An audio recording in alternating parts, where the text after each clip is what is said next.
Olá,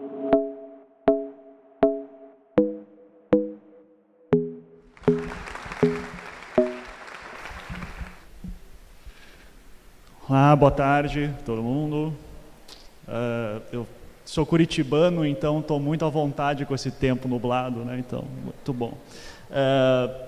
Gente, eu vou falar aqui de podcasts, né? E podcast, a gente brinca que é o patinho feio, assim, das mídias ainda, né? Que tá começando ainda.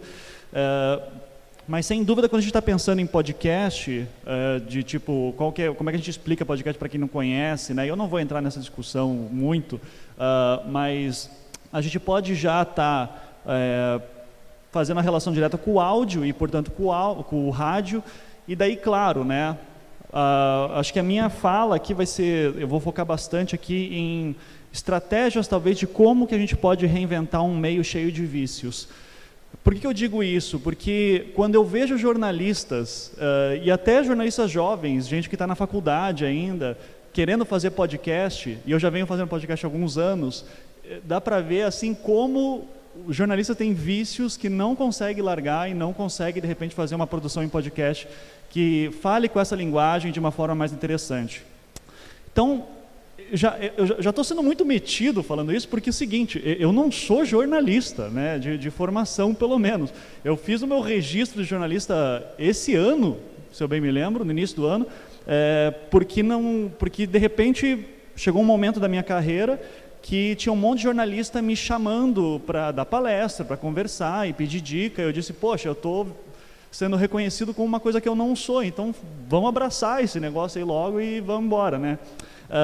Eu sou formado em design, eu sou professor universitário em curso de design e arquitetura, dou aula de história da arte, eu sou bem pesquisador mesmo, meu perfil é de pesquisador. Mas acabei entrando muito no podcast, em 2011, que eu montei meu primeiro podcast, o Anticast, que eu vou falar um pouquinho dele para vocês, muito inspirado também em caras como o Alex Blumberg, que hoje é um dos grandes CEOs de startups nos Estados Unidos. Ele tem uma das startups mais queridinhas, assim, que é a Gimlet Media, que é uma startup de podcasts, né? Então hoje assim estão ganhando prêmio, ganhando financiamento pra caramba e fazendo histórias maravilhosas. E o Bloomberg tem muito isso, né? O áudio é o meio mais poderoso para se contar histórias. Por que isso? Porque, veja, no vídeo, e hoje a gente tem uma tendência, eu acho que a gente tem uma ênfase muito grande no vídeo, né? A gente acha que o vídeo é muito bom. O problema do vídeo é que eu preciso de atenção, eu tenho que parar e ficar vendo o vídeo. Tem muito vídeo que não é necessário também de ser em vídeo. Mas a gente pensa assim, puxa, vou fazer um canal no YouTube. Se a gente está falando de mídia independente, muita gente vai para isso logo direto, vou para o YouTube. Só que é um trabalho, produzir vídeo é difícil muitas vezes, um bom vídeo é dificílimo. Se você vai fazer texto, também eu como leitor de um texto, eu preciso dedicar um tempo para isso. Saiu lá, maravilhoso texto no BuzzFeed lá sobre o fofão da Augusta, né? Que foi um baita texto e tal. Só que eu preciso parar, é um texto de 2 horas de leitura, então assim, às vezes eu não consigo fazer isso. E o podcast tem essa coisa maravilhosa que eu estou dirigindo, eu estou no ônibus, eu estou lavando a louça, eu estou ouvindo alguém me contando alguma coisa. E se a pessoa for legal, se eu gostar do jeito que ela fala, se a história for boa, eu vou longe. Então, será que a gente pode pensar no rádio, no podcast como um rádio pela internet, né? Muita gente, podcasters odeiam essa comparação, odeiam, porque rádio você não tem como pausar, você tem que ouvir quando está passando a transmissão, e podcast eu pauso, eu ouço quando quiser, então o pessoal encrenca um pouco com isso. Eu não encrenco tudo, mas eu estou contando fofoquinha de mundo de podcast, tá? O pessoal não gosta muito dessa comparação, eu não vejo muito problema. Mas se a gente vai pensar o Bloomberg mesmo, que eu citei para vocês antes, ele é um cara que aposta que a gente está entrando numa nova era de ouro do rádio, tá? E isso seria através do podcast. Então, por exemplo, né, se eu quero saber de quadrinhos, eu vou lá direto para o podcast do MDM, do Melhores do Mundo. Que tristeza eu estar citando eles aqui para vocês, porque eles são os lamentáveis que a gente brinca, né? Mas assim, são um grupo de pessoas extremamente divertidas que falam sobre quadrinhos de uma forma que eu me identifico, eu me sinto amigo deles. Se eu quero saber sobre games, eu vou para o Jogabilidade, também, que eles fazem lá uns programas super interessantes sobre análise de games. São jornalistas fazendo isso que é interessante, focado em videogame. Se eu quero política internacional, o Xadrez Verbal, que hoje, sinceramente, é o melhor conteúdo que você tem sobre política internacional na internet hoje, na minha opinião, pelo menos, vem do xadrez verbal. São análises completíssimas, analisando, assim, a África, por exemplo, que é uma coisa que não entra muito no noticiário normal. Se você quer saber o que está acontecendo com a Arábia Saudita atualmente contra o Líbano, o xadrez verbal é uma grande fonte. Então, a gente tem conteúdo de muita boa qualidade saindo hoje em formato podcast no Brasil. Se a gente quer saber de política nacional, o NBW, ou se a gente quer saber de política e atualidades também, o Mamilos, que é um queridinho, assim, que é tocado pela Cris e pela Ju, grande podcast. E em questão de política e história, a gente tem também o meu, que é o Anticast. Daí é aqui que a gente entra. Daí a gente faz programa sobre, quando a Cambridge Analytica veio para o Brasil, anunciou que veio para o Brasil, a gente fez um programa sobre Big Data e marketing político. A gente faz programas sobre literatura, também análise literária. Quando teve o problema do Queer Museu, a gente falou também da questão política em torno da arte, a construção política da arte. E no momento que as pautas estavam super pesadas, a gente deu uma relaxada e fez sobre memes e gifs de gatinhos também, que a gente precisava relaxar um pouco. Hoje o Anticast ele é uma rede de podcast. A gente tem 8 podcasts na casa.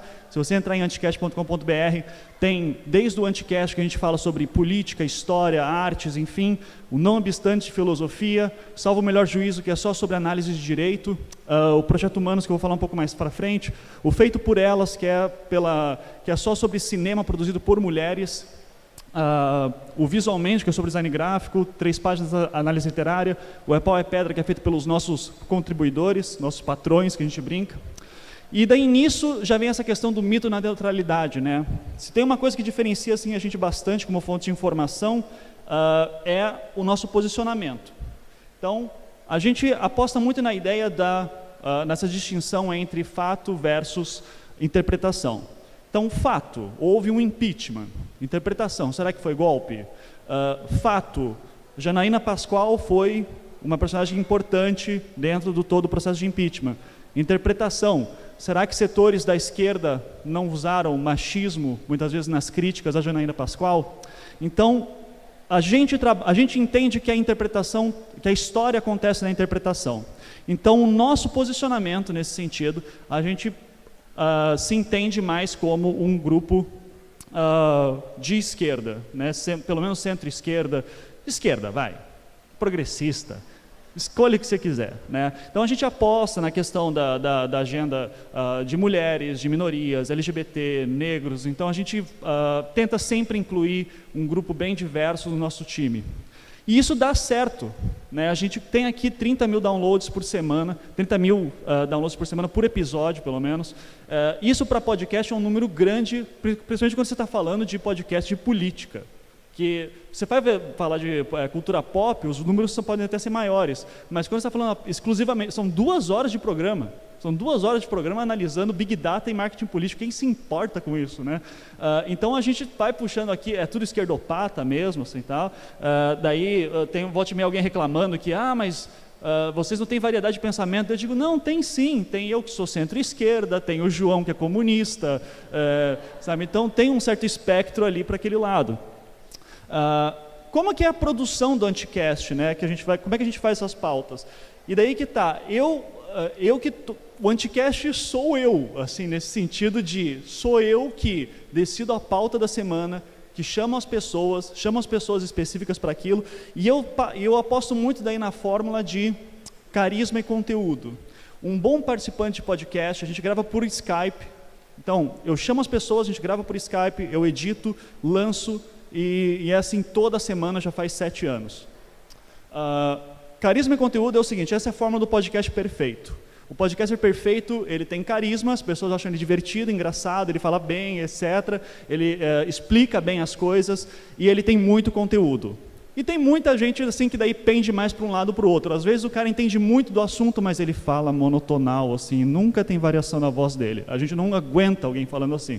No áudio é importante você gostar da voz da pessoa e ela ter essas modulações de voz também. Então, carisma e conteúdo, por exemplo, Anticast 293, como fundar o seu país. Eu montei um plano de comprar uma ilha no Canadá e fazer um processo de independência lá dentro. Daí eu chamei uma advogada especialista em direito internacional, a Ana Luísa de Moraes Campos, e o João, que é um monstro, um gênio, historiador, que sabe de tudo muito. E daí o João, e a gente começou a montar, como que seria montar o Mizanzuquistão, né, que o meu sobrenome é Mizanzuc. Então, Mizanzuquistão, eu seria o ditador do local, e como é que a gente compraria a ilha e faria isso. Daí a Ana, que era advogada, especialista em direito internacional, começava a explicar como é que são processos de independência por aí. Quando aconteceu a crise da Catalunha, então, há umas 2, 3 semanas atrás, os nossos ouvintes já estavam sacando tudo o que ia acontecer. Se não tiver reconhecimento da União Europeia, não tem como, vocês não vão conseguir. A União Europeia começou a ir para trás, pronto, não foi mais para frente. 2 horas de programa não é longo demais? Sim, mas as pessoas gostam. Então, o que acontece, né? A proximidade do podcast é o que geralmente puxa isso para a gente. A pessoa quer ouvir 2 horas porque são 2 horas que está conversando com seus amigos. E isso, o áudio, ele tem essa grande vantagem. Então, por que o podcast não deslancha no Brasil? Eu vou terminar aqui só com 3, eu tinha mais coisa para falar do Projeto Humanos e tal, mas eu deixo para falar aqui depois. Por que o podcast não deslancha no Brasil? Eu geralmente coloco que são 3 coisas. Primeiro, os grandes veículos ainda não entenderam o potencial do podcast. O que eles fazem geralmente? Vamos pensar em rádio, pega um trecho da CBN, pega um trecho da sua programação normal, joga um podcast. Isso não é podcast. Podcast é um conteúdo feito para a internet. Ele tem que ter uma cara de internet. E tem que ser uma produção muito bem feita. Ela tem que ser uma produção com uma cara de internet nesse sentido. A falta de estrutura que tem, quando eu, por exemplo, vou produzir histórias mais longas, como no Projeto Humanos, que já tem a ver com jornalismo narrativo, jornalismo investigativo, que são histórias que demoram meses para ser produzidas e viram grandes filmes em áudio, que é essa mais ou menos a filosofia que eu sigo no meu outro podcast. É difícil de fazer sozinho.